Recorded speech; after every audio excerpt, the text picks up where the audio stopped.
Ekrem İmamoğlu është kryetari i Bashkisë së Stambollit dhe njëkohësisht lideri i opozitës turke.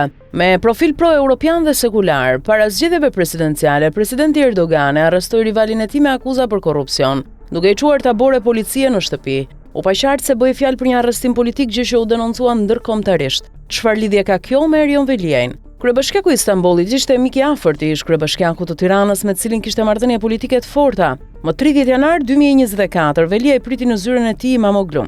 Takimi ishte demonstrativ, dy figura të reja politike, dy udhëheqës të rinj në horizont. Vetëm 2 javë më pas, më 15 shkurt 2024, në Tiranë erdhi sekretari amerikan i shtetit Antony Blinken.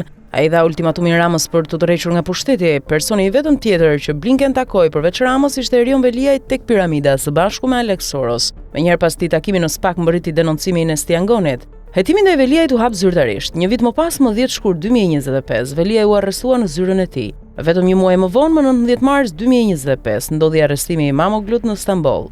Ngjashmëria e ngjarjeve nuk mund të injorohet. Në Shqipëri Veliaj u godit menjëherë nga mediat pranë Erdoganit dhe aleatët e tyre lokal, duke e etiketuar përmes një fushate denigrimi.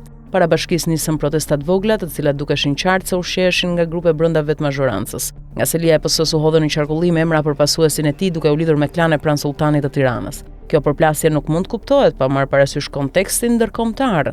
Administrata Biden kishte marrëdhënie të tensionuara me Erdoganin. Mario Draghi e quajti publikisht diktator. Ndërkohë Trump e mbante afër një nga trallët që takohej me të shpesh. Në këtë terren, lidhja Veliaj Imamoglu u lexua si sinjal politik pro-perëndimor i mbështetur nga qarqe pranë Soros. Plani i kundërt u shfaq shpejt. Fushata e mediave pro-Erdogan kundër Veliajit, puçi i Ramës brenda PS-s, prishjet e ndërtimeve në Tiranë për ta lënë fajtor Lalin, Veliaj u etiketua si përgjegjës për kryeqytetin e mbushur me ndërtime pa leje, të cilat tani Rama thotë se po i pastron vet. Ngjashmëria me Ankaran është e frikshme. Imamoglu dhe Veliaj, të dy u goditën si rrezik për pushtetin e liderëve të tyre autokrat. Në Shqipëri Rama jo vetëm që e izoloi Veliajin, por me egërsisë pastroi gjithë strukturat e tij politike duke mos lejuar trashëgimi. Veliaj pritet nis betejën e hapur kur të dorëzoj shkresën në gjykatën kushtetuese kundër shkarkimit. Beteja që pritet të sjellë përplasje dhe surpriza të forta në një skenar ku hija e Imamoglut në Stamboll dhe e Veliajit në Tiranë duken si dy faqe të së njëjtës histori.